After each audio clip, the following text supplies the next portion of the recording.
Saya mungkin mengantuk. Jadi untuk memastikan awak sentiasa berada bersama saya minta awak onkan kamera. Ya, barulah nampak macam belajar kan. Ni tak tahu kalau tutup ni. Okey, onkan awak punya kamera. Okey, Syafiqah dah on, Aina Fazana on. Okey, Mirza kat mana ni? Hadif, apa khabar Hadif? Sihat go, Alhamdulillah. Cikgu sihat Alhamdulillah. go. Alhamdulillah, sihat. Semakin sihat ni Alhamdulillah. cuti-cuti. Akmal, what are you doing Akmal? Okay, Akmal. Ya go. Wais sihat, Wais. Sihat je go. Okay, mana ni? Zira, ni Nurul Najihah. On lah. Okay, so dalam attendance saya ada 30 orang. Attendance dalam Meet sekarang ni. Okay, pesan kat kawan-kawan yang rasa belum ada tu untuk join lah. Okay, hari ni kita akan meneruskan topik terakhir. Topik terakhir untuk tingkatan 4. Dan subtopik terakhir iaitu 6.6. Okay, habis ni kita boleh buat ulang kaji. Untuk ada beberapa minggu untuk ulang kaji. Kalau rasa perlu untuk terus kepada topik tingkatan 5, saya akan masuklah dengan topik tingkatan 5. Tapi masalahnya buku teks tingkatan 5 tak ada lagi. Jadi tak dapatlah kita nak teruskan dengan yang tingkatan 5. Kita ulang kaji tingkatan 4 sahajalah. Oh, Haziq Azmi, cantik awak punya background. Seperti berada di angkasa lepas.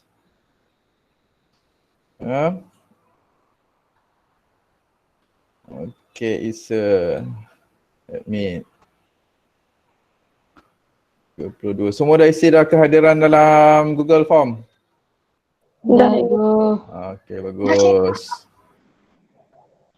Okay, dah print dah handout yang saya bagi tadi? Dah. Okay, kalau tak dapat nak print, awak boleh sediakan kertas graf untuk kita sama-sama melukis Raja Sinar selepas ini. Okay, boleh kita mulakan kelas kita? Boleh, Cikgu. Boleh ya, ready semua? Boleh. Okay, kita akan mulakan.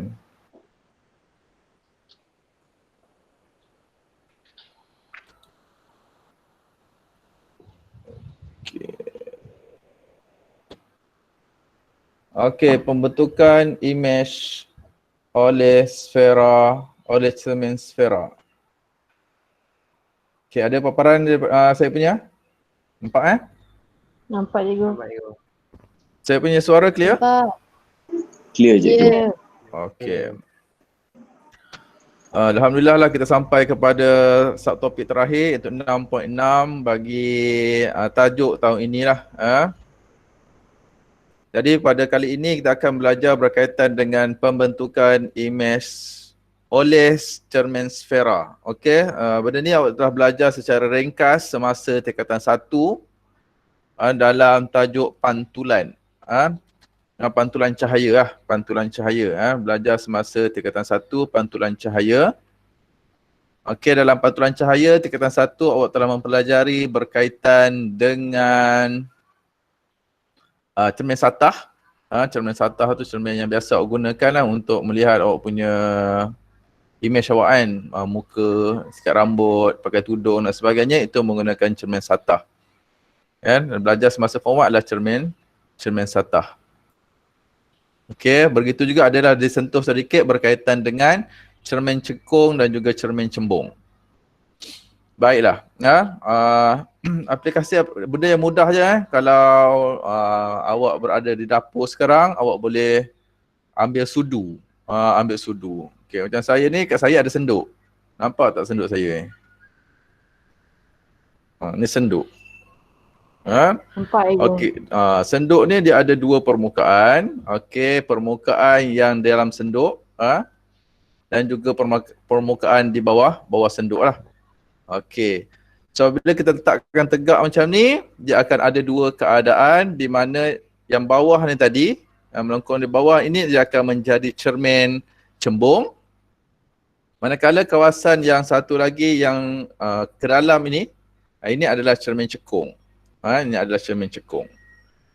Okay, kalau ada sudut boleh lihatlah awak punya image dalam sudu tu. Okey.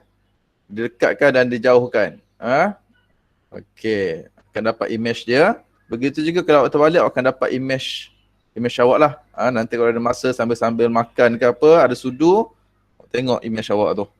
Pada sudu sebab dia menggambarkan, kita boleh gunakannya untuk menunjukkan satu bahagian adalah menunjuk kepada cermin cembung, satu bahagian yang melengkung ke dalam adalah merujuk kepada cermin cembung. Cermin cekung. Yang ke dalam cermin cekung, yang keluar ni cermin cembung. Okey, cermin ni dia berasal daripada sfera, satu sfera. Dia berasal daripada satu sfera. Okey, cermin sfera merupakan sebahagian daripada cermin berongga yang terpotong seperti yang ditunjukkan dalam darjat 6.42.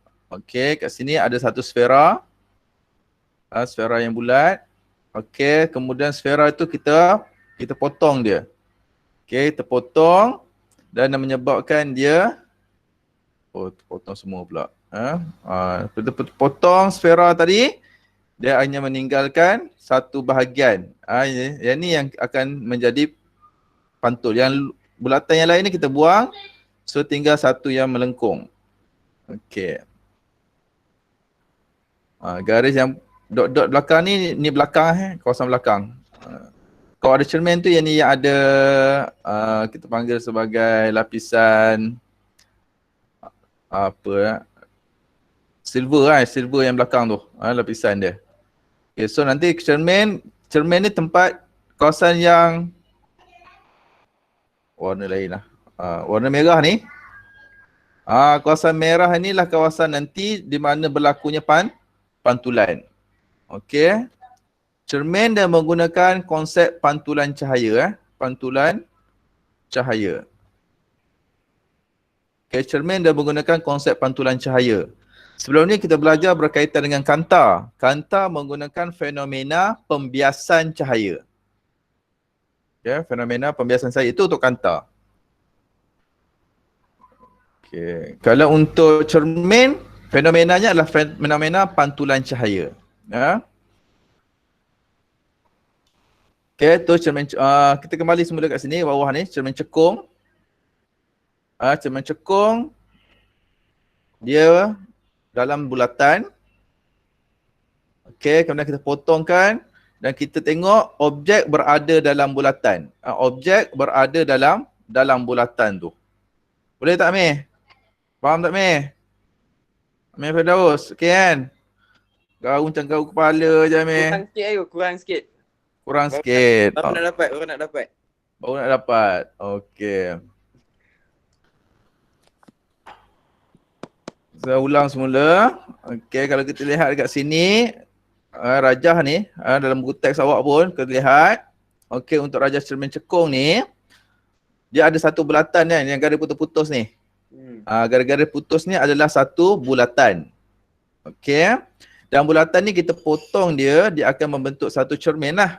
Okey, kemudian apa yang kita lihat untuk objek ini dia berada dalam bulatan. Objek berada dalam bulatan. Kita buat satu macam ni. Okey, ni cermin tadi.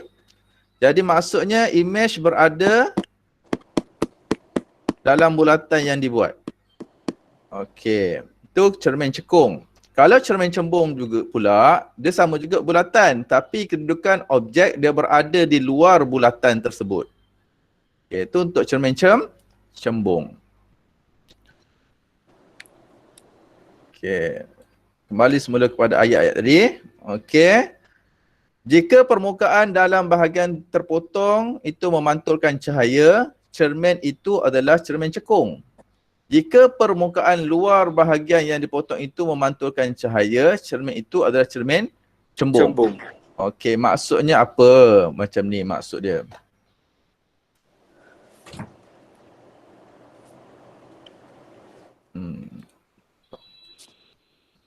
Padam dulu. Okey, tengok kat sini. Tengok objek ni. Okey. Tengok cermin cekung tengok cermin cekung. Fokus kat cermin cekung ni. Okey. Kawasan untuk cermin cekung ni, kawasan yang memantul kat mana? Kawasan yang memantul adalah kawasan yang berada di dalam bulatan. Okey, sebab tu dia cakap untuk cermin cekung dia memantulkan adalah bahagian Dalam. permukaan dalam bahagian yang dipotong memantulkan cahaya. Okey, inilah kalau kita potongkan, kita buat bulatan yang menghasilkan pantulan tu adalah kawasan dalam bulatan. Manakala untuk cermin cembung pula, okey, yang memantulkan tu mana? Di bahagian luar. Di bahagian luar bulatan. Di bahagian luar bulatan tu yang akan menyebabkan pantulan. Okey. So berdasarkan kepada senduk ni, jadi yang dalam senduk ni, sebab dalam apabila kita buat bulatan, so yang dalam ni yang akan memantulkan. Kalau so kat dalam ni akan jadi cermin cekung. Yang kat luar ni dia akan menghasilkan cermin cembung. Tengok foto ni, gambar foto. Kenapa pula ada gambar tegak? Okey, untuk kantar cembung, untuk permukaan cembung dia menghasilkan imej yang tegak. Tapi kalau imej permukaan cekung menghasilkan imej terbalik. Kenapa boleh jadi macam ni? Ada jawapan? Tak ada jawapan. Pantulan. Pantulan. Betul. Itu salah satu adalah pantulan. Agak-agak yang lain?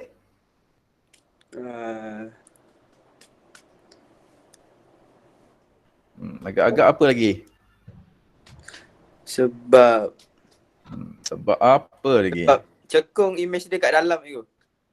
Sebab cekung imejnya dekat dalam. Okey.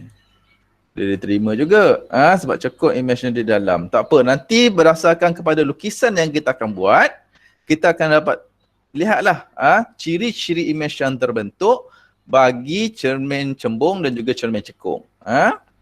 Okey.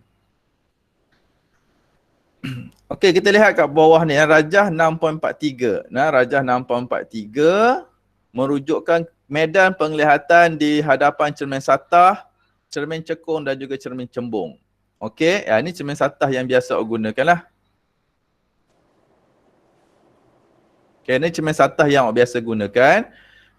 Dia punya ni medan penglihatan Medan penglihatan ni yang warna hitam ni, digariskan dengan warna hitam ni adalah medan penglihatan yang awak boleh lihat. Kalau untuk yang kedua adalah cermin cekung. Tempat yang sama tapi medan penglihatan adalah lebih sempit berbanding dengan cermin satah. Tetapi kalau kita gunakan cermin cembung, medan penglihatannya sangat luas ataupun lebih luas berbanding menggunakan cermin satah dan juga cermin cekung. Okey, ni pernah tengok tak ada kat simpang ke ada tiang kemudian letak cermin. Ada yuk. Cermin. Ada tak? Ada juga, ada. Ni ada ni dia menggunakan cermin cembung. Menggunakan cermin cembung. Okey, so apabila menggunakan cermin cembung, medan penglihatannya lebih luas lah. So dapat melihat kawasan yang lebih besar. Melihat kawasan yang lebih besar. Okey. Selain daripada cermin ni, dekat mungkin kedai-kedai yang lama lah, kedai-kedai yang tak ada CCTV, ada menggunakan cermin cembung lah untuk melihat situasi dalam kedai dia. 7-Eleven. 7-Eleven ada? 7-Eleven mana tu, meh? Ada dekat tempat saya tu ada. Ya, okey, bagus. Nanti awak pergi 7E tu, awak tahu kan awak duduk dekat satu ruang, awak nampak dekat ruang yang lain, orang yang berada di sebelah Sebelah rak yang lain kan? Cashier tu. Isa? Nampak cashier. Oh ya, nampak cashier tu. So cashier tu tak perlu tengok CCTV dah kan? Cashier boleh Tengok kat nampak. cermin je nampak siapa yang membeli, siapa yang tengok-tengok je. Betul juga. Betul. Okey, itu adalah antara salah satu kegunaan cermin cembung. Ya. Boleh tak Mira? Okey Mira? Okey. Jadi antara tiga-tiga cermin tadi, cermin sata, cermin cekung dan juga cermin cembung, yang medan penglihatannya luas adalah cermin cembung. Cembung. Okey, ini aktiviti yang akan awak buat, mencari maklumat berkaitan dengan istilah optik. Tak perlu cari, ada dekat bawah ni. Istilah-istilah optik yang berkaitan dengan cermin sfera. Okey, so daripada sini istilah-istilah ni mungkin ada yang kita dah pernah dengar sebelum ini dalam kita mempelajari berkaitan dengan kanta. Okey, contoh yang kita pernah dengar adalah paksi utama, jarak objek, panjang fokus, jari kelengkungan, belum dengar lagi kan? Belum. Okay. Fokus, dah pernah dengar. Jarak image, dah pernah dengar. Pusat kelengkungan, belum lagi. Okey. Jadi pusat kelengkungan ni apa sebenarnya? Jari kelengkungan pula apa? Okey, kita akan lihat selepas ni. Okey, paksi utama dah tahu. Jarak objek adalah kita dah tahu, iaitu jarak daripada cermin hingga kepada objek. Panjang fokus, jarak daripada cermin hingga kepada titik fokus. Titik fokus adalah tempat cahaya menumpuk. Jarak image adalah pula jarak antara image dan juga cermin. Okey, apakah pusat kelengkungan? Kita akan tengok nanti. Jejari kelengkungan pun kita akan lihat selepas ini. Okey, kita tengok yang pertama cermin cekung dulu. Cermin cekung. Okey, C. Nampak tu C? Okey. Paksi utama dulu lah. Paksi utama tu apa? Paksi utama ialah garis yang menerusi pusat kelengkungan dan kutub sfera P. Okey. So maksudnya kalau kita awak buat lukisan, awak lukis satu garis lurus. Okey, so awak akan letak dia punya C dan awak letak kat situ P, barulah awak lukis cermin. Okay, lukis cermin tak cantik macam saya, tak apa. Nanti buat satu garis. Garis kat belakang tu. Okey. Bengkok pula cermin kan. Tak boleh lah. Jadi kita akan buatkan satu garis. Di belakang tu mewakili kawasan P, kawasan kutub sfera. Mewakili kutub sfera. P tu apa? P adalah kutub cermin sfera. Okey. So paksi utama ada pada cermin cekung, ada pada cermin cembung. Dua-dua ada paksi utama. Okey, kutub cermin pun sama. Pada cermin cekung ada, cermin cembung pun ada. Okey, ada tak beza? Nampak beza kan? Nanti kita akan tengok kenapa C untuk cermin cembung C berada di sebelah kanan. Untuk cermin cekung, C ni berada di sebelah kiri. Kenapa? Nanti saya akan terangkan. Okey, apakah pusat kelengkungan pula? Pusat kelengkungan ialah pusat sfera yang menghasilkan cermin cekung dan juga cermin cembung. Okey, pusat sfera. Maksudnya kalau ada bulatan, ada bulatan dekat titik tengah tu. Titik tengah bulatan itu adalah merujuk kepada C, pusat kelengkungan dia. Okay, C adalah pusat kelengkungan. Kalau satu sfera, dia berada di tengah-tengah. Okay, kenapa pula kena ada tengah-tengah? Sebab tadi kita dah faham bahawa cermin ni dia terhasil daripada satu sfera yang dipotong. Okey, jejari kelengkungan pula. Jejari kelengkungan adalah jarak di antara P, jarak di antara P dan juga C. Okey, belajar matematik daripada pusat sfera hingga kepada lilitan dia, kita panggil sebagai Jejari. Okey, jadi kat sini jejari kelengkungan ialah jarak di antara pusat kelengkungan dengan kutub sfera cermin. Kutub cermin sfera. Okey, faham tak R tu apa? R tu jejari. Dah menguap-nguap dah Akmal. Nampak Akmal? Akmal, ya Allah Akmal. Ngantuk Akmal. Ya. Farah dengan Sarah dah hilang lah. Mana ni? Aisyah pun. Makan tu juga, makan. Makan. Oh, tak sempat lunch. Okey, seterusnya titik fokus. Titik fokus ialah satu titik yang terletak pada paksi utama cermin sfera. Cermin sfera. Okey, untuk cermin cekung, dia ada kat sana, untuk cermin cekung, sinar cahaya yang selari dengan paksi utama akan tertumpu. Okey, maksudnya untuk cermin cekung, untuk cermin cekung ni, F tu dia berada F adalah kawasan di mana cahaya akan menumpu. Cahaya akan menumpu kat sini. Itu F. Okey, manakala kalau untuk cermin cembung, F ni kat mana? F ni adalah titik di mana menjadi apa cakap? Menjadi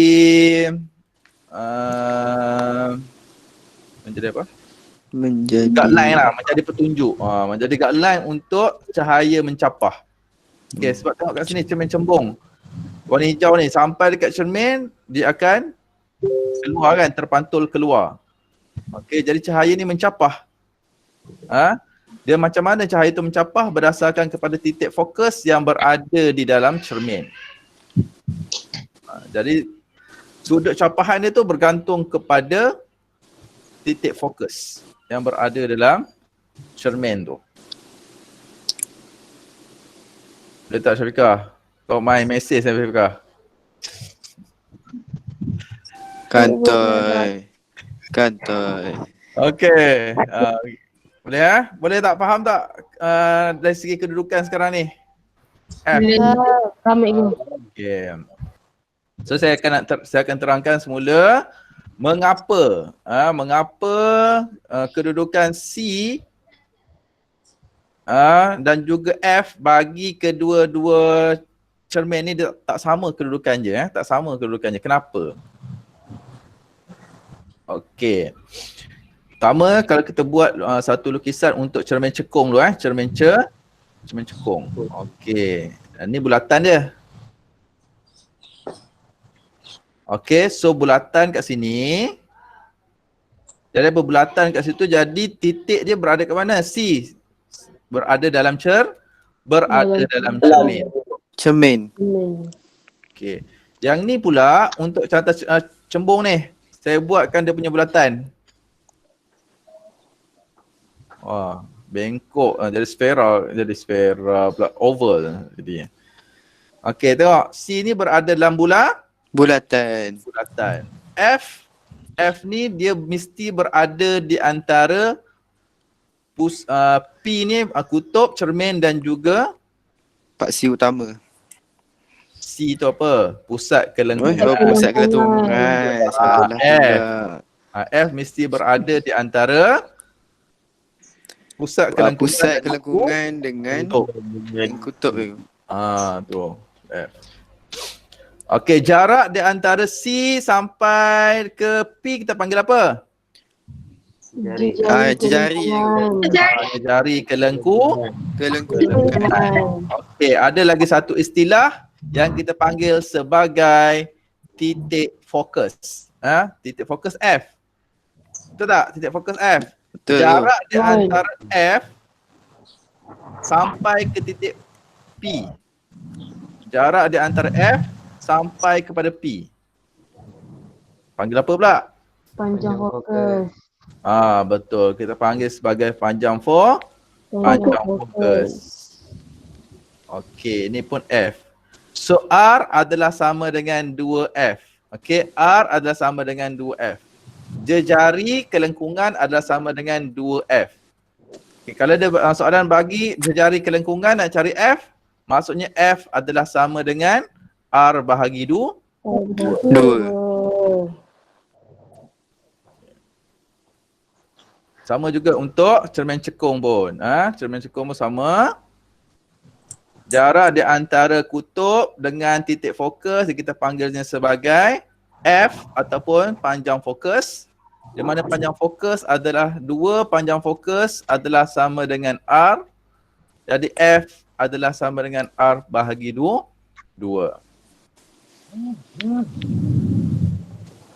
Okey. Itu istilah-istilah yang terlibat dalam cermin Okey, panduan melukis. Okey, panduan melukis kat sini boleh keluarkan awak punya handout yang tadi. Kalau tak ada handout yang tadi, tak ada kertas graf, ada dalam modul. Okey, tapi basicnya kat sini sama sahaja seperti apa? Kanta sebelum ni. Kanta sebelum ni. Okey, kita tengok kepada cermin cekung dulu. Kita fokus kepada cermin cekung. Dekat sini ada peraturan, 3 peraturan. Sama macam kanta, ada 3 peraturan. Okey, peraturan yang pertama adalah sinar yang melalui C. Satu sinar terus melalui C, bergerak ke cermin dan terpantul semula. Okey, so yang melalui C ni dia bergerak lurus sahaja. Sinar cahaya melalui C dipantulkan. Okey, apabila bercerita ataupun menerangkan berkaitan dengan cermin, kita mesti gunakan perkataan ataupun ayatnya adalah dipantulkan. Cahaya dipantulkan balik. Okey, pada kursus asal. Okey, yang kedua, sinar yang selari sinar cahaya yang selari dengan paksi utama. Sinar cahaya yang selari dengan paksi utama, selari. Okey, apabila sampai pada cermin, akan dipantulkan melalui titik fokus. Dipantulkan melalui titik fokus. Dia akan pergi dekat F. Okey, boleh tak Isha? Hilang dah Amir. Minum Amir. Okey, soalan yang langkah yang peraturan yang ketiga, sinar yang melalui F. Sinar dia melalui F dahulu, kemudian pantul selari dengan paksi utama. Okey, sekarang kita akan gunakan ketiga-tiga petua ni untuk kita melukis. Okey, boleh tak semua? Boleh. Okey, Man. Boleh, cikgu. Ya, okey.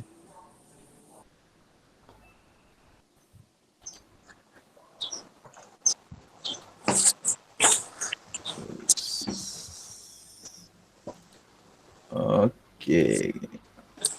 Dah. Nampak tak lukisan saya ni? Nampak Ego? Nampak. Jelas. Okey. Jelas. Nampak. Okey, untuk kes yang pertama. Kedudukan U adalah kurang daripada F. U kurang daripada F.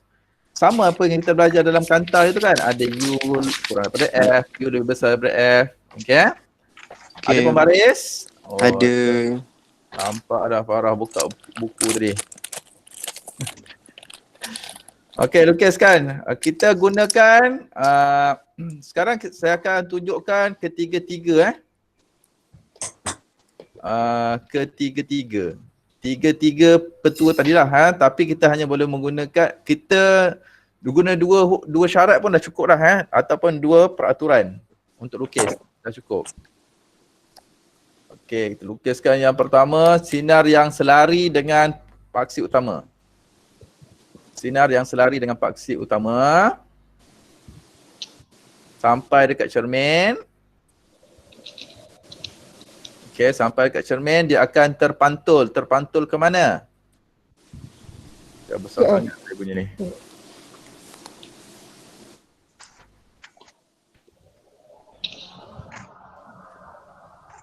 Okey, sampai kat cermin nampak garis yang belakang besar tu? Dia akan terpantul pada garisan sama, akan terpantul ke mana? F ego. Akan terpantul ke F. Akan terpantul ke F.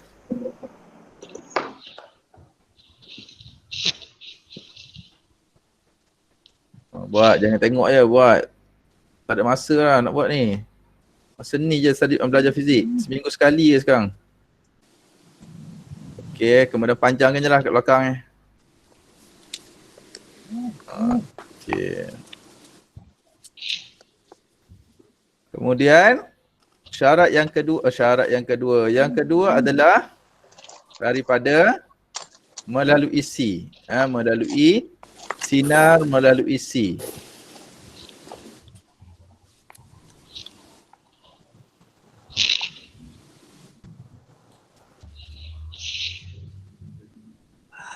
Okay, sinar dia melalui C, buat panjang. Okay, kena buat dengan putus-putus.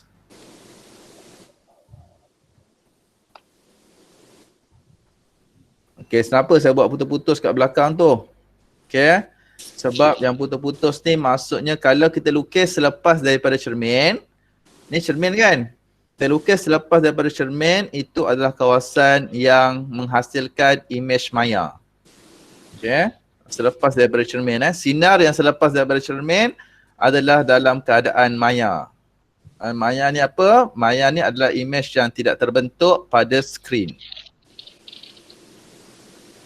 Okay, so kat mana kat image terbentuk? Sama juga konsep dalam kanta. Image terbentuk di mana persilangan berlaku. Persilangan antara dua garis tu berlaku, kat situlah image terbentuk.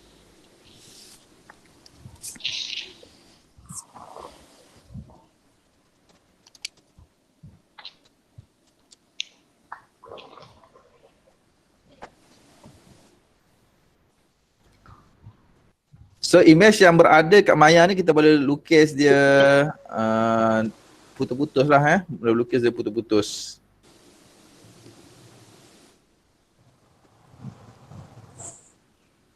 Putus-putus tu maksudnya dia dalam keadaan maya lah yang tidak terbentuk pada skrin. Okey.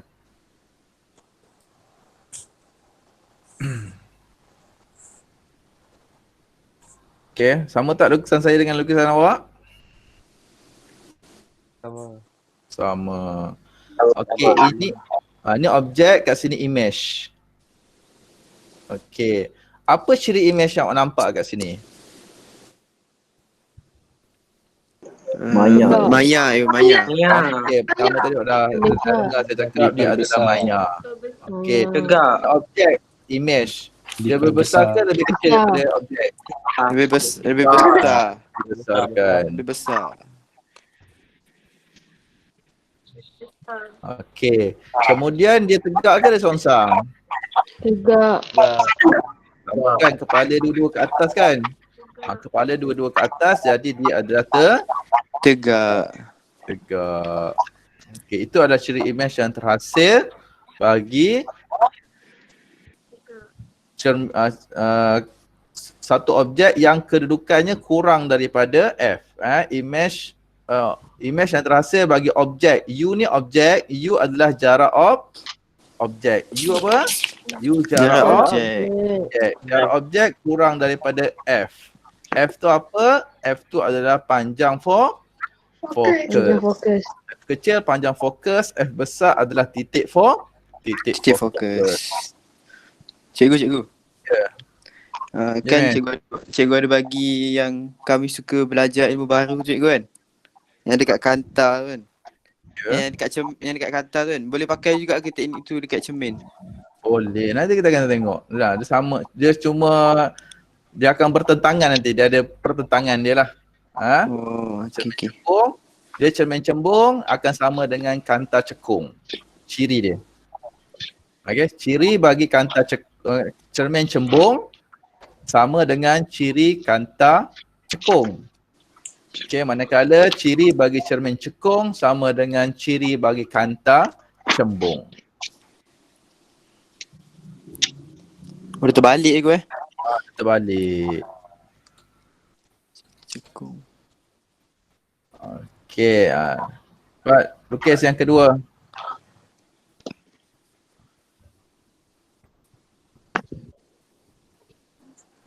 Lukis yang kedua.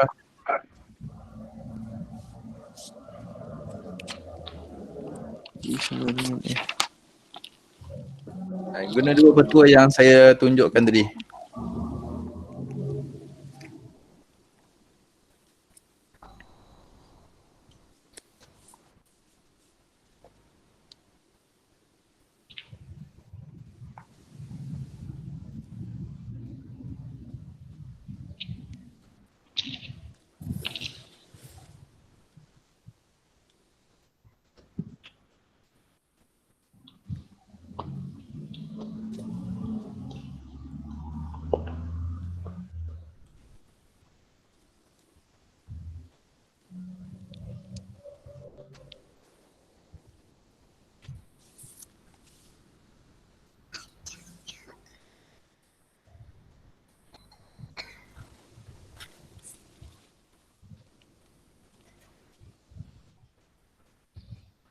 Okay, dapat lukisan macam saya?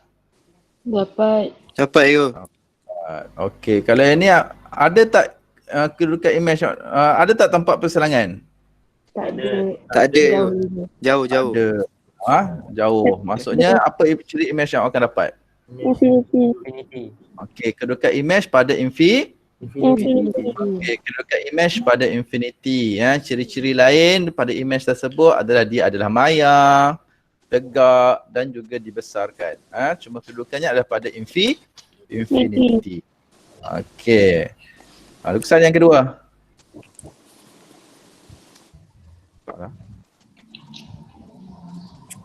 Ambil telefon biar. Okay.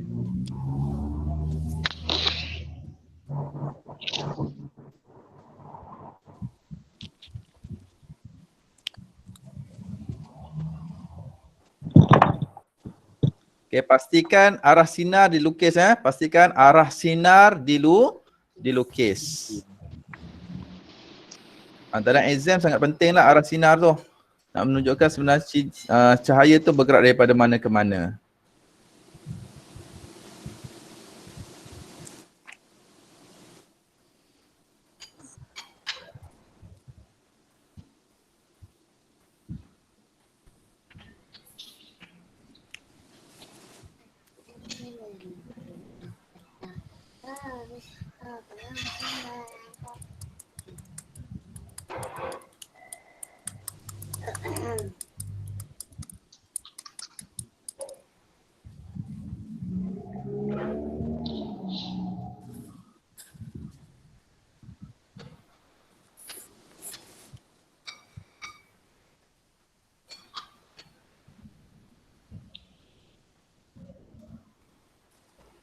Okay.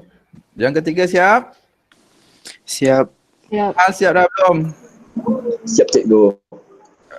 Okay. Dah lukis dah dia punya image kat mana? Image kau berada kat mana sekarang? Belakang. Dekat bawah. Di luar cermin. Di luar. Di luar cermin. Kalau luar cermin ni dia adalah image yang nyata. Image-nya nyata.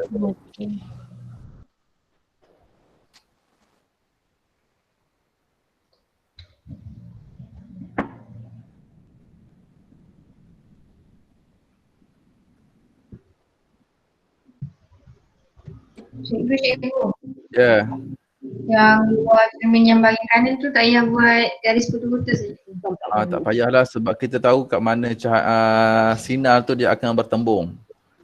Yang tadi saya buat garis putus-putus sebab kita nak jangkakan dia tak ada pertembungan dekat luar cermin. Sekarang ni pertembungan sinar ni ada luar cermin, tak perlulah buat garis putus-putus kat belakang tu. Okay, cikgu. Okay, sama. Cikgu, arrow dia wajib cikgu? Arrow tu wajib. Oh, arrow wajib. Arrow tu wajib sebab arrow tu menunjukkan dia punya arah sinar tu bergerak ke mana. Okey. Cikgu, Ya. macam mana nak tahu dia luar cermin ke tak? Okey, nak tahu luar cermin ke tak. Okay, kalau untuk cermin apa kita cakap depan cermin lah, kita panggil ni depan cermin lah. Depan dengan belakang. Boleh tak? depan dengan belakang depan cermin dengan belakang cermin lah, senang. Okay. So depan cermin biasanya objek ni berada kat mana? Objek berada di depan cermin lah. Kalau image tu terbentuk di belakang cermin, ni depan cermin. Sebelah kiri ni depan cermin, yang ke kanan adalah belakang cermin. Boleh? Macam tu lah senang. Okay, untuk tidak confuse. Okay, yang yang image yang terbentuk di depan cermin, di bahagian depan cermin adalah image yang nyata. Manakala image yang terbentuk berada selepas ataupun di belakang cermin, itu adalah image maya.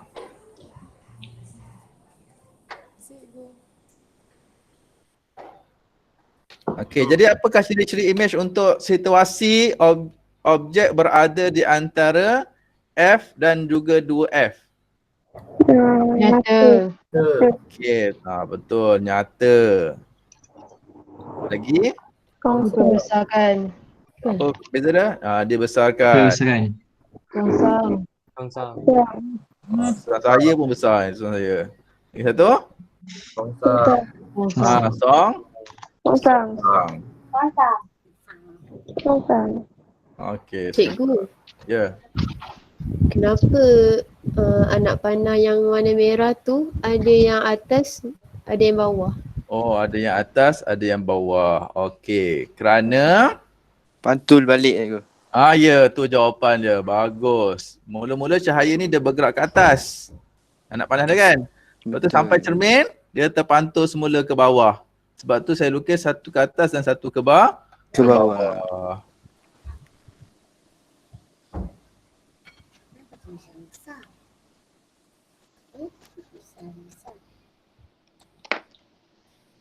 Okay. Lukisan yang berikutnya, kedudukan objek berada pada C. Kedudukan objek berada pada C atau berada pada 2F.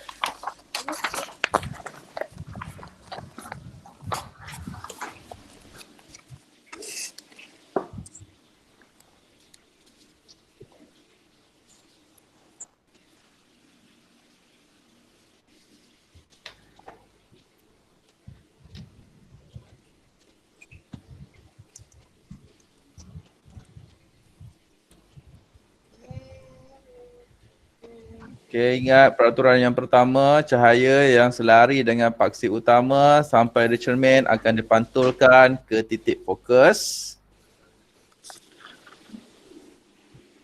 Okey, yang kedua adalah sinar yang terus melalui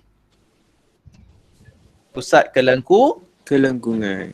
Pusat kelengkungan. Ya betul. Macam mana ni cikgu nak lukis? Lukis je lah. Daripada kepala anak panah tu terus melalui C. Terus melalui C.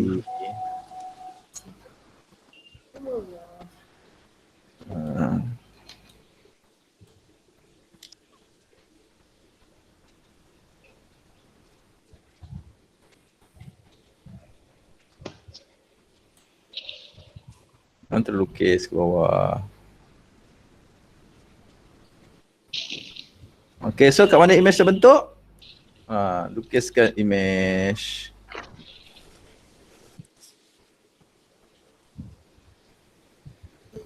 Tak apalah, lukis je lah atas garis tu. Lukis je atas garis tu, garis merah.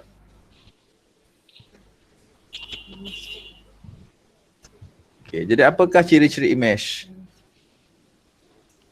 Nyata.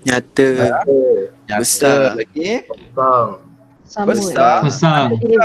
Songsang.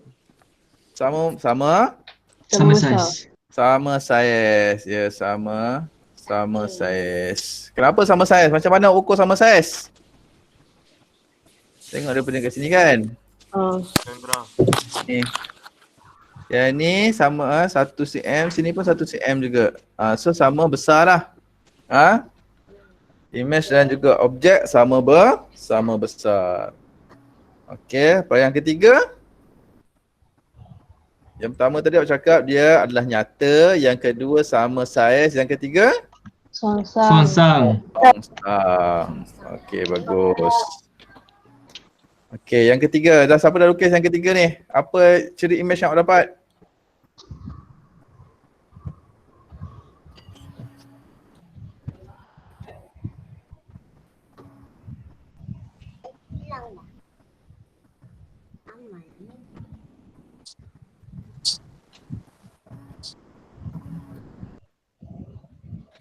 Syamimi, dapat ke tak? Nyata ego. Apa Wais? Nyata songsang tu. Diperkecilkan. Nyata songsang Diperkecil. lebih kecil. Nyata songsang lebih kecil. Betul. Nyata songsang lebih Kecil. Kecil. Okey, kita pergi yang seterusnya.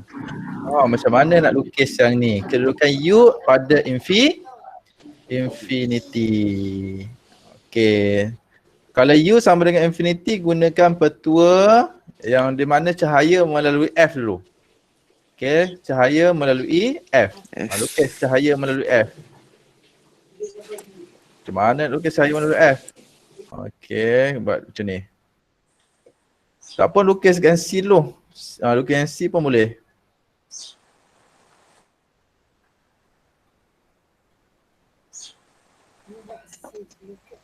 Nanti buat C, lepas tu cahaya yang melalui C dengan yang melalui F ni dia mesti selari.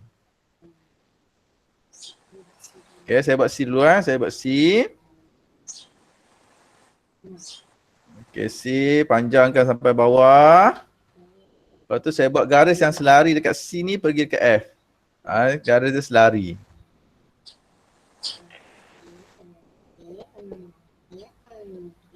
Okay, sampai dekat cermin. Yang warna biru lah kan. Warna. Lupa nak tukar warna.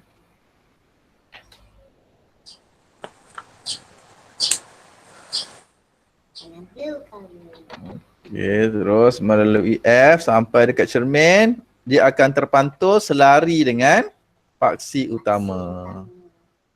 Pantul selari dengan paksi utama.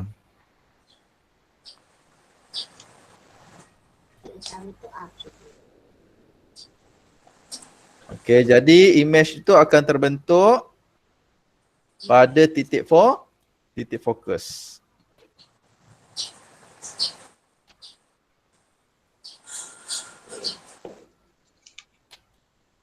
Image akan terbentuk pada titik fokus.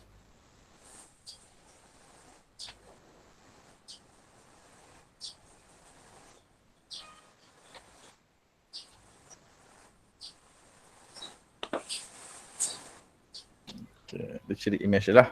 Jangan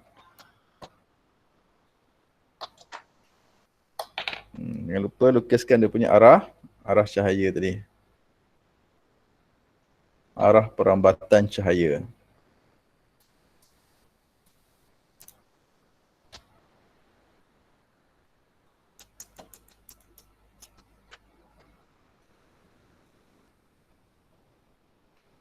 Okay, biasanya kat sini ciri image dia kecil lah kecil, songsang dan juga dia adalah nyata.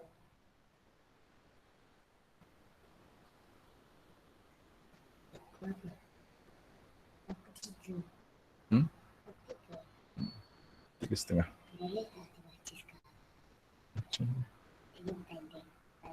Mantap benda.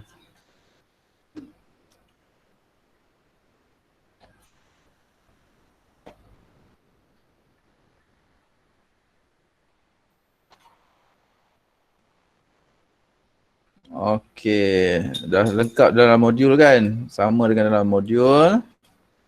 So kita bolehlah nyatakan berapa rumusan-rumusan dia. Okey, ciri-ciri image tadi lengkap kan? Okey. Jadi seperti mana yang Amir tanya tadilah boleh tak nak samakan? Boleh sebab ni untuk cermin. Cermin. Okey, cermin tadi. So dia ada kedudukan tadi ada U dan juga ada F dan juga ada bagi sama nampak. Okay, F dan juga dua F. F dan juga dua F. Okey, kat sini seperti mana yang saya dah maklumkan sebelum ni, kalau image dia, semua image yang terhasil jika kedudukan objek lebih besar daripada F, dia adalah songsang dan juga dia adalah nyata. Manakala kalau kedudukan objek kurang daripada F, dia mesti maya dan juga tegak. Kan? So berdasarkan sifat yang telah saya beri, kat sini kecil, sama saiz, besar, image berada pada infinity dan juga besar. Okey.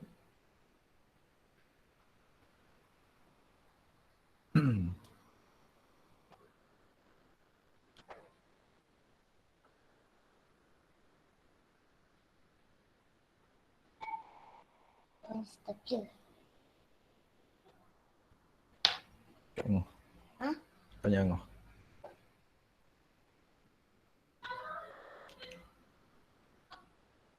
Okey. Ada soalan nak tanya tak setakat ni?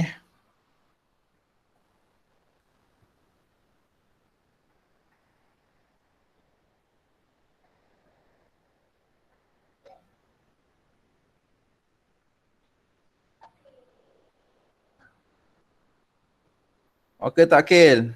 Oh Akil. Okey. Gelak pula Akil.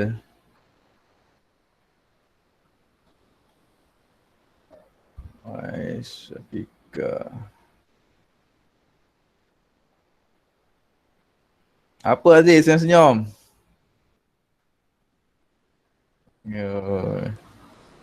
Ikut soalan. Okey dah, apa dah meh? Yang saya tak faham yang apa, cikgu kata cermin cembung sama dengan kanta cekung. Cermin cekung sama dengan kanta cembung. Apa yang sama itu? Apa yang dia punya ciri dia sama dah. ciri. Okey. Macam ni. Ni untuk cermin cembung kan? Maaf, ni untuk cermin cekung. Cekung. Betul tak? Cermin cekung. Cekung. Okey. Okey, kemudian saya lukiskan. Kalau sebelum ni apa yang kita belajar untuk ciri kanta cembung. Cuba tengok semula dia punya lukisan awak. Ciri kanta cembung.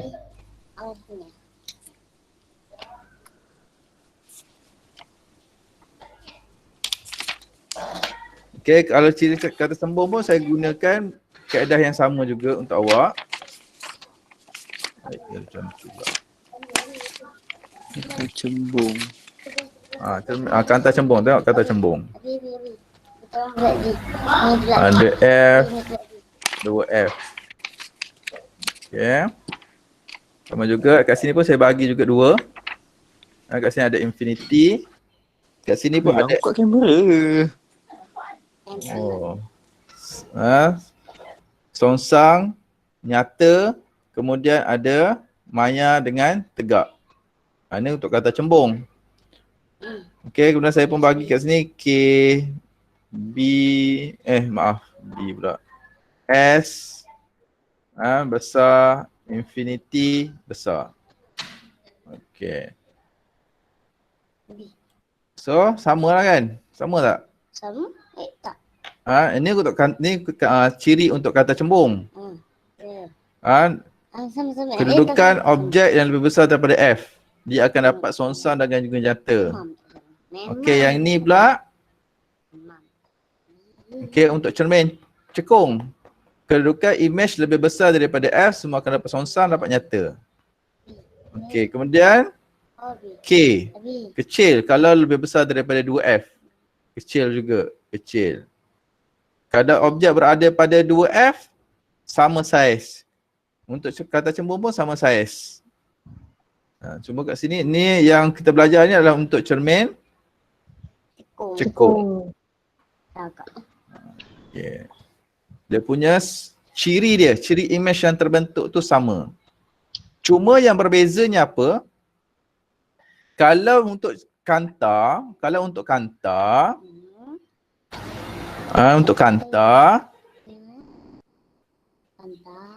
ni objek, image nyata dia akan berada dekat selepas kanta. Okay. Saya ulang kalau untuk kanta, image nyata dia terbentuk selepas kanta.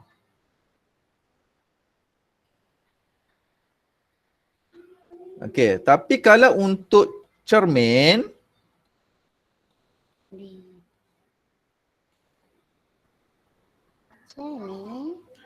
okey, objek, image tu dia terbentuk sebelum cermin. Image ni adalah image nyata. Itu beza dia. Okey, boleh follow. Okey, tapi kalau kata image tu terbentuk kawasan ni, image yang warna merah ni untuk kanta image yang warna merah ni dia terbentuk sebelum kanta, ini adalah image maya.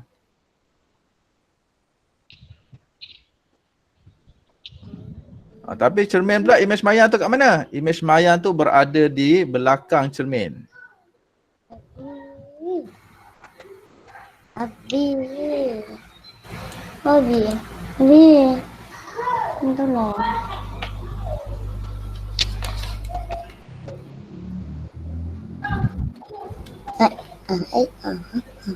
Tu kanta cekung cikgu. Mana? Yang image maya dia dekat depan, dekat kiri. Ni kanta cembung. Kanta cembung. Kanta cembung. Okey, cermin. Dia tak kisahlah sebenarnya tak kisah. Kanta yang kena tahu kanta ni kalau image tu berada bersebelahan dengan objek, sama kedudukan dengan objek, dia akan jadi image maya. Kalau berlaku kawasan yang bertentangan dengan kanta, dia adalah image nyata. Begitu juga dengan cermin ni. Kalau image tu terbentuk selepas ataupun berada di belakang cermin, itu adalah image maya.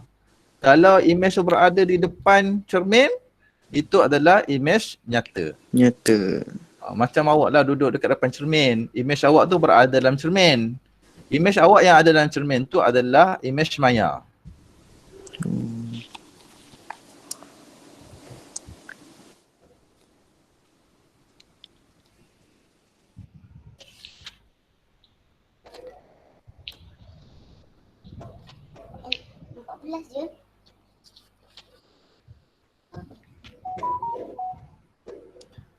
Ada soalan lain?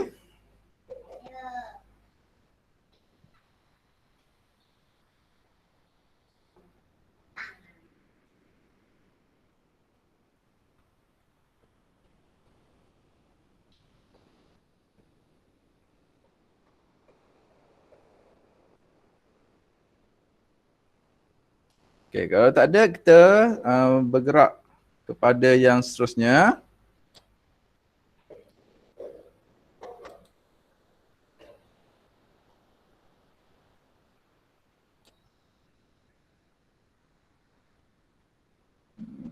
Okey.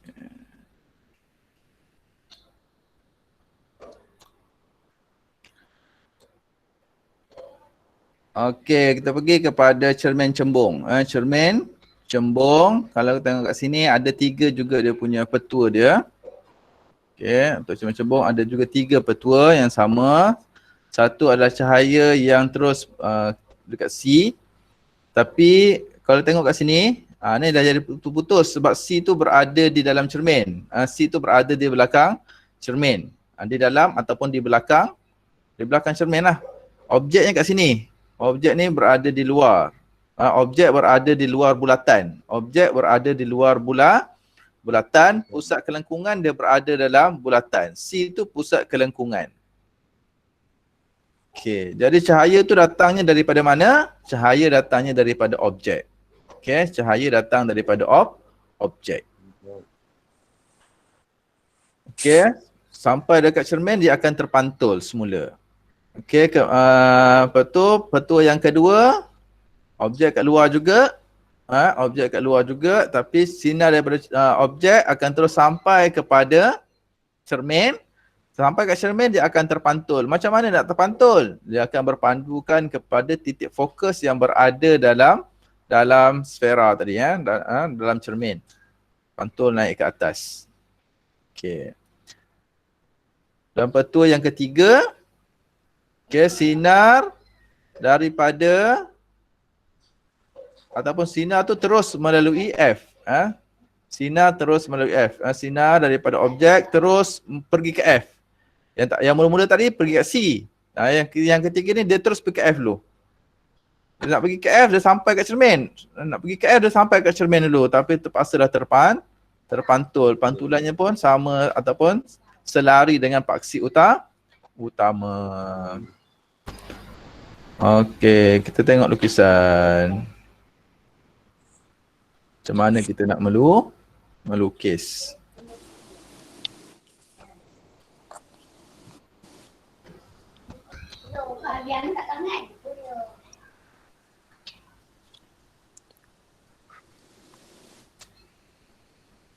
Windows.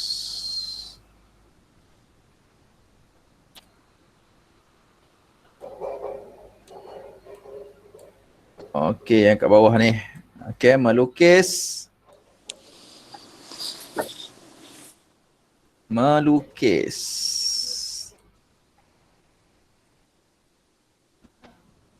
Okey, kedudukan U melukis gambar rajah sinar. Melukis rajah sinar bagi cermin cembung di mana kedudukannya U adalah kurang daripada F. Kurang daripada F. U kurang daripada F. Kita gunakan pertama. Apa yang pertama tadi? Sinar terus kepada C kan? Sinar terus ke C. Okay, sinar terus ke C. Cahaya terus daripada objek pergi ke C.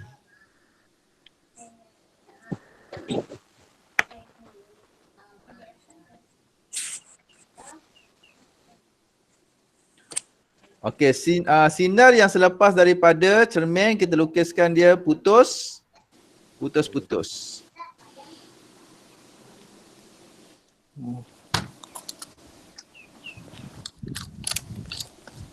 Okey, dapat? Kalau tak putus-putus kira salah ke cikgu? Tak putus-putus tak kira salah. Oh, boleh. Tidak dikira salah lah, tidak dikira. Cuma kita nak membezakan antara kawasan yang maya dan juga kawasan yang nyata sahaja. Okey, tu yang pertama. Yang kedua, sinar selari tu. Sinar selari. Sinar yang selari, kemudian dia terpantul. Sinar yang selari dengan paksi utama. Paksi utama terlebih pula. Sama sampai dekat cermin, kemudian dia akan terpantul. Nak terpantul pergi ke atas, tapi dia akan berpandukan kepada titik fokus.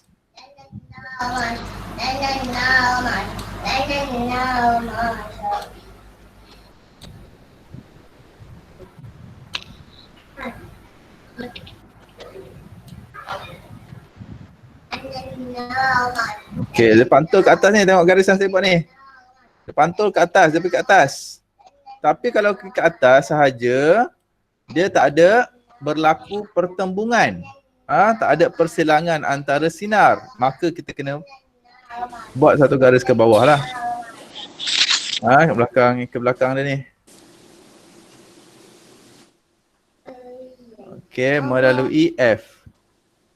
Okey, so kat sini kita nampak dia berlaku persilangan. Nampak berlaku persilangan. Kat situ lah image terbentuk. Ambil pembaris, garis. So, tak ambil pembaris. Boleh pula. Boleh lah.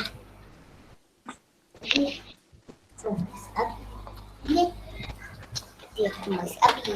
Dia itu kemas api.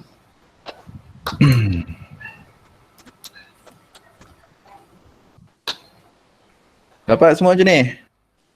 Dapat tu. Dapat ego. Okey, jadi apakah ciri imej yang awak dapat berdasarkan daripada lukisan? Maya. Kecil ke besar? Kecil. Kecil. Kecil Maya tegak. Kecil, Maya tegak. Maya. Tegak. Sebab Tegak. apa Maya? Sebab apa Maya? Sebab dia Belakang. di belakang cermin. Terbentuk di belakang ataupun dia terbentuk selepas cermin. Cermin. Tegak. Okey. Cermin. Kecil, Maya, tegak. Tegak. Cikgu, Ya. kalau dalam modul dia lain lah cikgu. Ha? Kenapa dia lain? Dia tak ada tak lah. Surat 191. Okey, dia tak ada apa?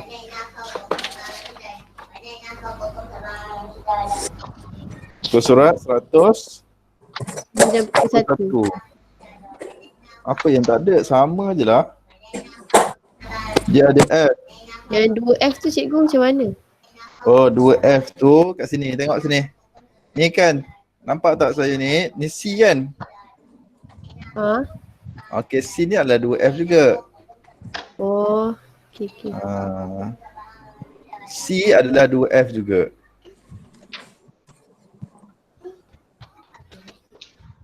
Boleh? Boleh. Terima kasih cikgu. Sama.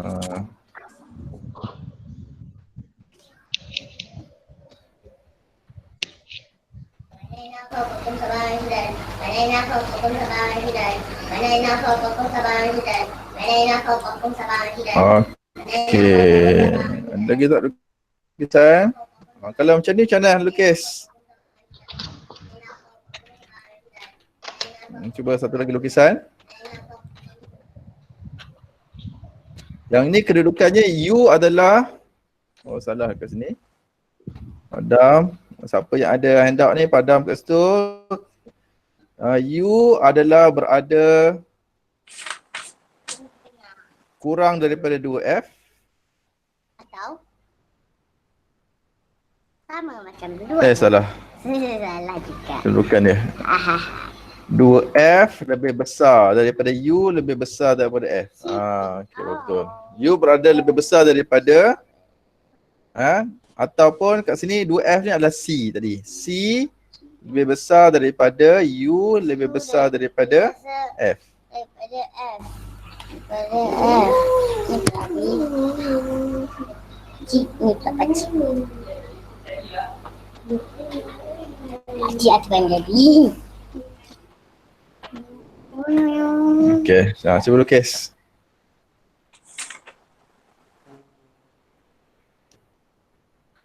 Okey, so untuk lukisan ni memang kena selalu praktis lah. Tak boleh sekali buat je. Kalau dah biasa buat, insyaAllah lah. Dah tak ada masalah untuk dapat sekurang-kurangnya 3 markah kat sini. 2 hingga 3 markah untuk lukisan sahajalah. Jadi kalau tak praktis, memang rugi lah markah tu.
Okey.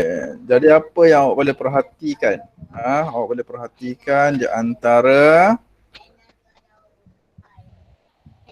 dia tetap juga dapat image yang lebih kecil kan?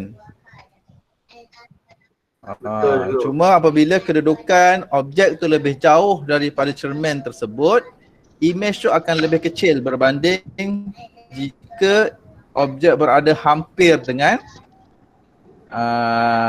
dengan cermin. Itu je beza dia.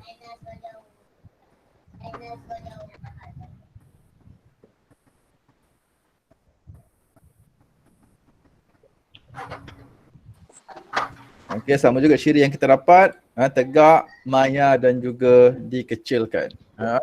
Kecil lah, kecil, tegak, maya.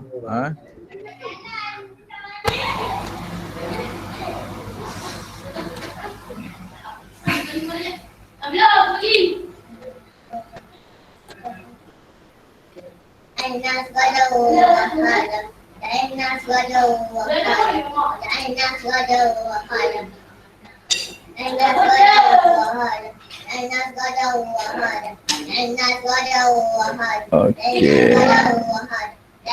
Jadi kita teruskan kepada perbincangan kita. Yang ni kita dah lihat tadi ciri-ciri image dapat dilihat. Okey, tengok sikit adalah aplikasi cermin cekung dan juga cermin cembung dalam kehidupan harian.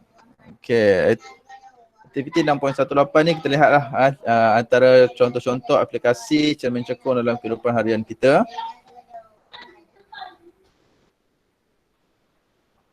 Oh, tak ada paparan. Hilang.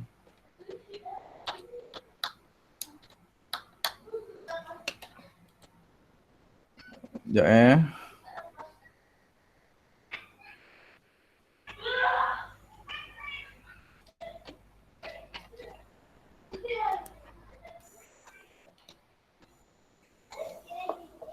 Dah habis ke?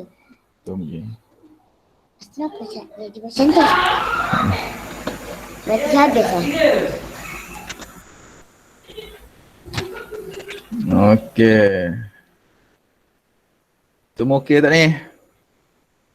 Okey ke? Dalam setengah jam lagi kita stop lah. Dalam setengah jam lagi kita stop kelas kita. Tak payah lama. Hari ni tak ada ujian. Habis Boleh. kelas rehat. Boleh.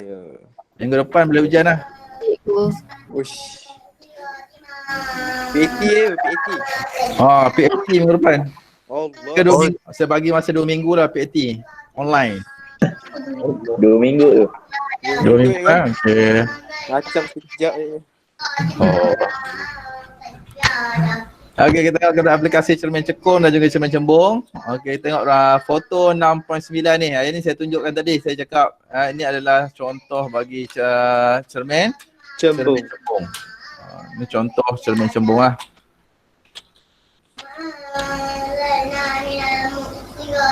Okay, ini biasa nampak, biasa nampak. Okey, aplikasi cermin cekung dalam kehidupan harian kita. Yang pertama dalam cermin solek. Ni mungkinlah perempuan dia ada cermin ni. Tengok pakai apa? Lipstick lah apa tu? Apa nama Maskara, kan? Maskara. Oh, maskara dan sebagainya tu kan. Makeup, dia ada cermin solek dia. Cermin solek ni dia adalah cermin cekung. Cermin cekung. Cikgu, kenapa cermin cekung ni dia tidak menghasilkan imej terbalik? Okey, kenapa cermin cekung yang gunakan dalam cermin solek tadi tak terbalik? Tak songsang lah.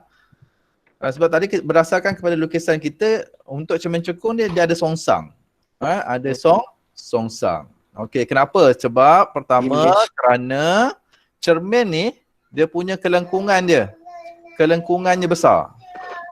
Mana saya nak lukis kelengkungan. Okey, tengok kat bawah ni. Kat tengah-tengah ni. Okey, ni satu.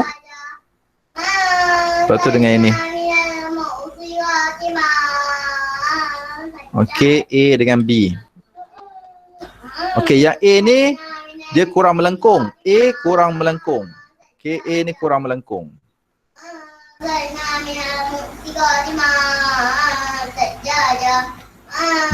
Yang B pula lebih melengkung.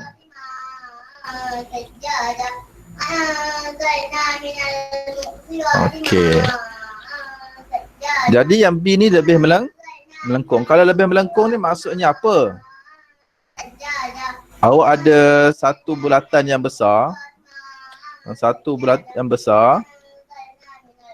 Satu lagi bulatan yang kecil. Saya letakkan sama tempat dia.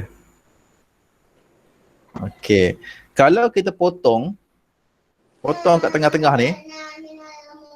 Potong kat sini. Okey. Awak akan dapati bahawa yang cermin yang warna merah ni, cermin bulatan yang warna merah adalah melengkung. Dia akan jadi B. Manakala cermin yang berwarna biru ni, dia adalah yang A. Okey. Faham tak Indo? Okey, maksudnya kalau dia lebih melengkung, dia sebenarnya terhasil daripada satu bulatan yang kecil. Kalau kurang melengkung, dia terhasil daripada satu bulatan yang besar. Jadi cermin ni dia asalnya dari satu bulatan yang besar. Jadi apabila bulatan tu besar, maka pusat kelengkungannya pun akan jadi jauh. Jadi apabila pusat kelengkungan jauh, titik fokus pun akan jadi besar lah. Panjang fokus tu akan jadi besar. Jadi maksudnya kedudukan awak, masa duduk depan cermin tu sebenarnya muka awak kat mana? Muka awak berada kurang daripada F. Okey, objek awak, muka awak ni berada kurang daripada F. Okey, muka berada kurang daripada F. Barulah terhasilnya image yang awak nak tadi. Image dia mesti tegak. Apabila image tegak, dia mesti besarkan. Okey, apabila dibesarkan, satu lagi awak akan dapat dia adalah maya. Awak dapat muka awak tu berada dalam cermin.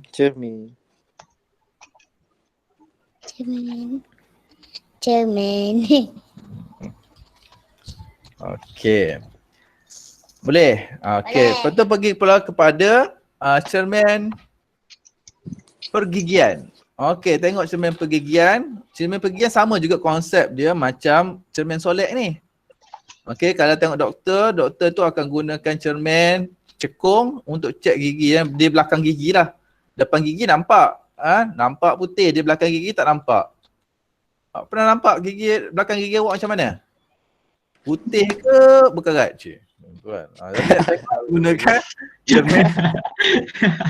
Gunakan cermin cekung lah. Apabila guna cermin cekung, dia akan besarkan image dia. Sebab kedudukan gigi tu dengan cermin adalah dekat, iaitu kurang daripada F. Okey, seterusnya lah pemantul dalam lampu. Pemantul dalam lampu kereta hadapan. Okey, lampu hadapan, kita nanti tengok kereta mak ayah awak. Lampu depan, dekat mentol tu dia ada macam reflektor, pemantul. Dia ada pemantul. Pemantul tu juga diperbuat daripada cermin cekung. Okey. Padam dulu, tunjukkan macam mana.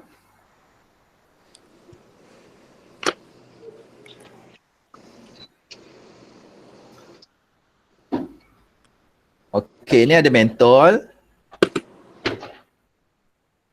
Okay, mentol lah ni, mentol. Kemudian mentol ni akan diletak, ada satu reflektor dia. Okey, ada satu reflektor. Reflektor ni daripada cermin cekung.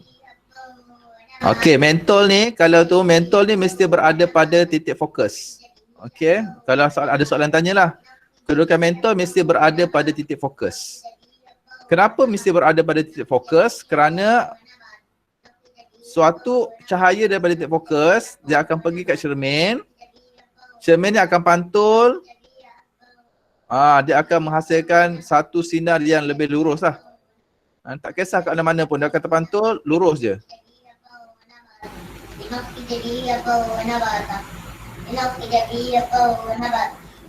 Ni.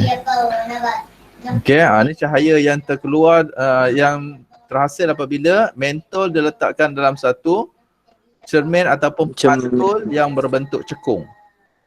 Apa jadi kalau tiba-tiba ada mentol?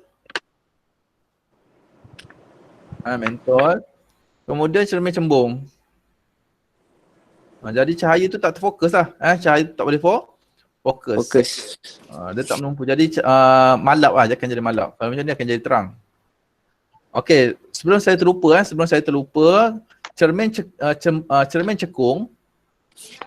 Okey, cermin cekung ni dia akan kita panggil sebagai dia menumpu lah. Dia menumpu. Cahaya tu akan menumpu. Kalau cermin cekung pula, cahaya yang terpantul akan mencapai. Dia bertentangan dengan kantar. Okey, kita tengok juga aplikasi cermin cembung pula. Aplikasi cermin cembung dalam kehidupan harian. Okey, ni cermin keselamatan. Tadi saya dah terangkan. Lepas tu keselamatan bangunan, dia dua cermin yang sama ni. Cermin keselamatan jalan dan juga cermin untuk keselamatan dalam bangunan ni cermin yang sama. Okey, yang ni pernah selalu nampak ni. Cermin pandang belakang kenderaan ataupun side mirror pun boleh ni cermin yang ada dalam kereta tu, pandang belakang dan juga side mirror.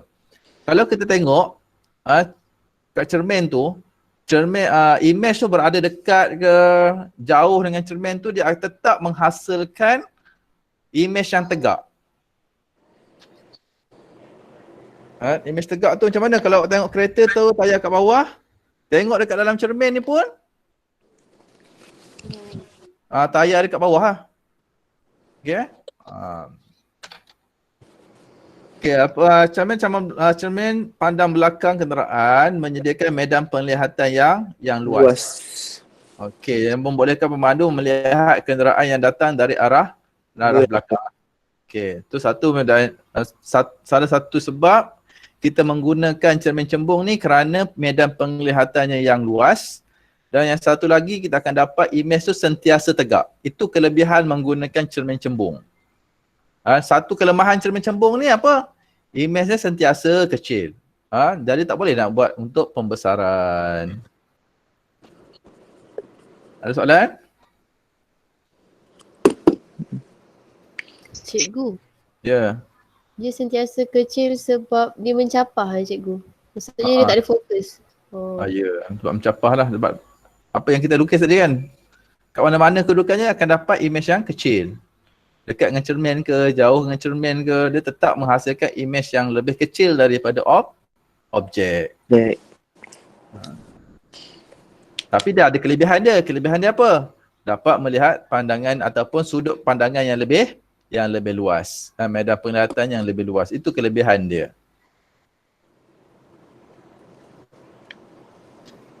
Okey, latihan formatif. Rajah 6.47 menunjukkan seorang murid yang melihat ke arah sebuah cermin satah dan cermin cembung pada yang sama saiz. Okey, saiz cermin sama.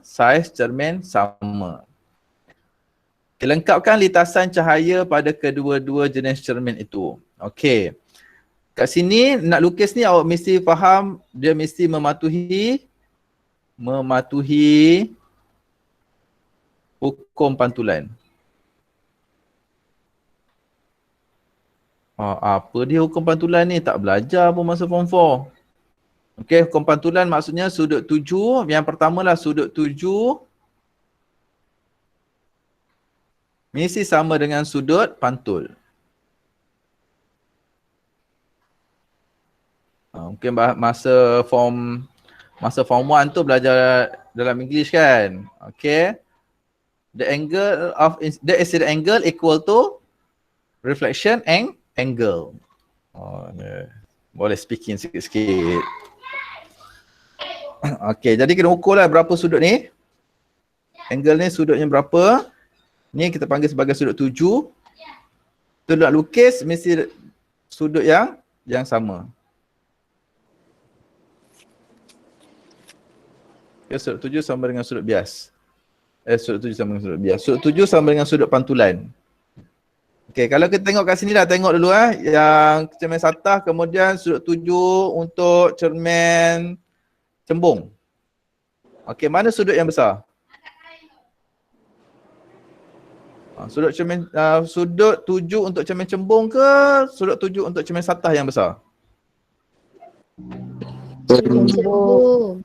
Cembung yang besar. Jadi kalau sudut cermin cembung, sudut tuju cermin cembung yang besar, maksudnya sudut pantulan bagi cermin cembung juga akan menjadi lebih besar berbanding dengan sudut pantulan bagi cermin satah. Okey, jenis cermin soalan B. Jenis cermin yang manakah dapat menghasilkan medan pengatan yang lebih luas? Cembung. Cermin cembung. Okey. Adelia memegang sebatang sudu keluli yang berkilat dengan belakang dengan bahagian belakang permukaan. Okey, jadi permukaan cembung. Okey, permukaan bahagian belakang, permukaannya cembung, menghadap matanya pada jarak kira-kira 30 cm daripada mata. Beliau dapat melihat imej tegak dirinya. Namun apabila sudu diubah supaya bahagian hadapan atau permukaan cekung itu menghadap matanya, imej menjadi songsang diperhatikan. Macam inilah saya ada tadi. Kan, mula saya letak belakang ni. Letaklah sejauh mana sekalipun, dekat ke jauh ke, tetap juga saya punya kepala ke atas. Tapi bila saya ubah, lah kepala ke bawah. Contohlah contoh dia. Okey. Terangkan kejadian tersebut. Kenapa? Yang memula apa, yang kedua apa? Terangkan.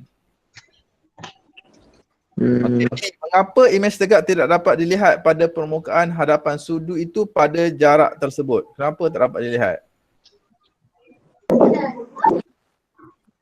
Kenapa? Sebab kelengkungan dia tak besar. Kelengkungannya tak besar. Songsang. Songsang tadi imej, okey, dia jadi songsang. Tapi tak ada pada sudu. Kenapa? Imej tu berada kat mana? Kalau songsang, imej berada kat mana? Objek berada lebih pada titik fokus. Kalau songsang, kalau tengok semula, tengok awak punya lukisan tadi, permukaan cekung, cermin cekung, imej songsang. Kalau imej songsang tu dia akan apa sebenarnya? Nyata ke? Nyata. Nyata, betul tak? Kalau nyata ni dia berada kat mana? Dia berada di depan cermin. Okey, sebab tu imej tegak tidak dapat dilihat. Imej tegak dapat dilihat pada permukaan. Mengapa imej tegak tidak dapat dilihat pada permukaan hadapan sudut itu pada jarak tersebut? Oh, salah. Soalan saya tadi melibatkan benda lain. Kenapa songsang? Songsang ni dia akan dapat imej nyata kan? Okey, kalau imej nyata dia akan terbentuk di hadapan cermin. Okey. Sekarang kenapa imej tegak tidak dapat dilihat? Okey, so imej tegak tak dapat dilihat maksudnya kedudukan U adalah lebih besar daripada titik fokus. Kedudukan objek adalah lebih besar daripada panjang fokus. Kedudukan objek lebih besar daripada panjang fokus. Sebab tak dapat imej tegak. Kita dapat imej songsang. Dah habis. Habis dah bab ni. Alhamdulillah. Okey, ada apa persoalan? Pertanyaan? Cikgu. Ya. Hukum pantulan ada berapa, cikgu? Ada dua. Yang pertama, hukum pantulan. Semasa tingkatan 1 dah belajar, hukum yang pertama ialah sinar tuju, sinar pantul dan garis normal berada pada satah yang sama.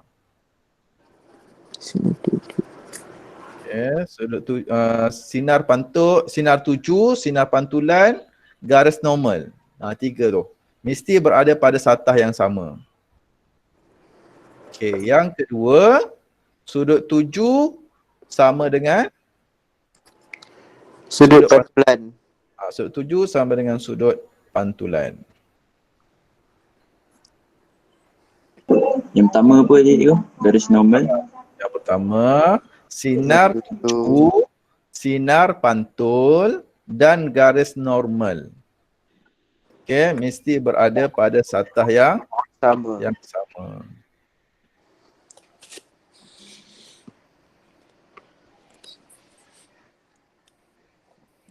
Okey, lain?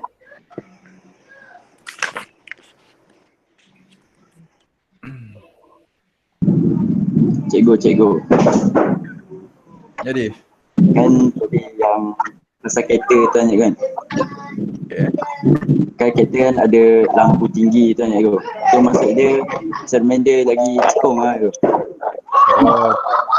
Lampu tinggi tu sebab kedudukan mentol tu dia ubah. Kedudukan cahaya yang pancarkan lampu tu. Lampu dia ubah. Dia adalah sistem dia tu kan. Maksudnya tak kena-mengena lah cikgu. Okay. Saya ambil gambar ni. Senyum-senyum semua, buka kamera. Wah, tu dia. Okay, nanti lagi. Belum lagi. Satu, dua, tiga. Ada tu Najihah tak buka pun. Okay, sekali lagi saya print screen. 1, 2, 3. Okay, Syafika. Okay, dah. Ada apa nak tanya lagi? Kehadiran tau, tengok ni nama semua ada ni. Ada tak nama kat sini tengok? Amirah Balqis, Husnina, Isa. Nama-nama Balqis. Husna Balqis, Amirah Balqis. Tadi dia dah masuk sekejap, tapi dah left lah. Isa belum ada lagi email ni ke MOE? Ke dah tak ada Isa dah ni? Okay, ada semua tu lah. UAS semua ada kat bawah ni nanti. Jangan risau. Nama telah direkodkan, kehadiran. Ada pertanyaan? Tak ada? Tak ada, kita stop recording.